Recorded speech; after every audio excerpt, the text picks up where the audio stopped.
Great, welcome back everybody. Josh Fenton. It is Business Monday here at the Navigant Credit Union Broadcast Center, and I want to thank our friends at Deepwater Wind. We're going to take just a couple minutes to recap a storyline that we've been working on.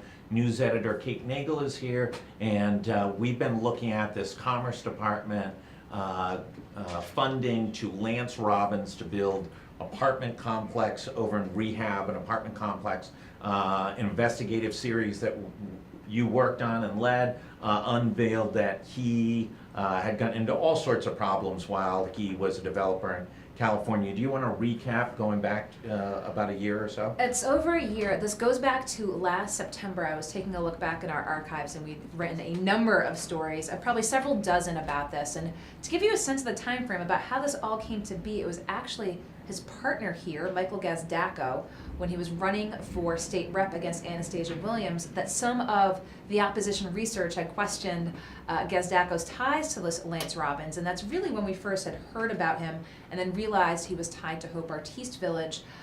Again, had come under scrutiny, major scrutiny in Los Angeles.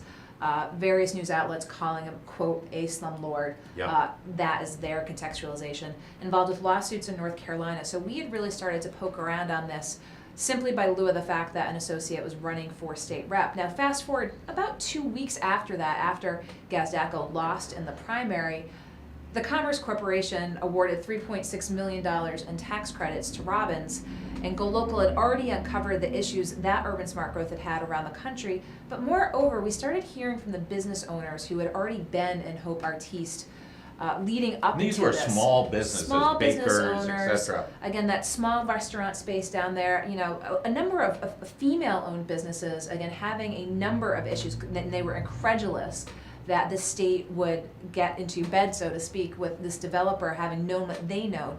So we did a number of articles talking with them. There were rallies outside of Hope Artiste, and it really got to the point.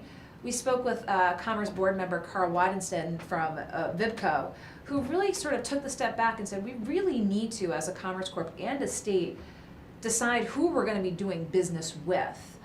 He was really sort of one of the more outspoken ones. Now, we have since learned that they put together a legal team to sort of oversee the complaints against any complaints that might be against Robbins, who owns more property throughout the state. Yeah, and then also in the recap we did today, outlining that former Superior Court Judge Frank Darrigan, a leading partner in one of the law firms in Providence, and Lisa Holly, who used to be legal counsel for the Rhode Island State Police, will sort of be the overseers of issues that arise from this.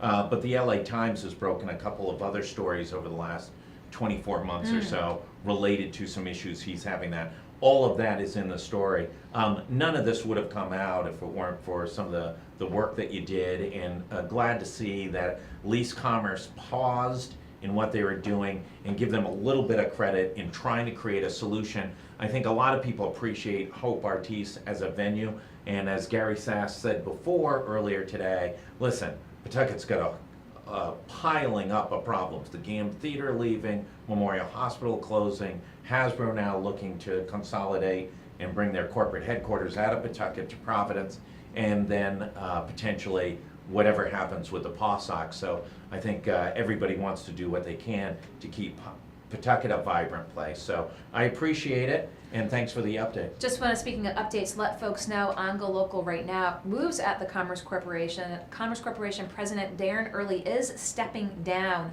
Now, interestingly enough, he did have a role in this approval of the tax credits for Lance Robbins that we had pointed out. We've got links there as well. There will be some time that he's staying on as a consultant. Quote from Stephen Pryor about Darren's time there, but again, the big shakeup today at Commerce as we talk about Commerce tax credits. Great. You step out, and I'm going to have, we're not going to take a break, Joe. Send Mr. Rowley right in. Thanks so much.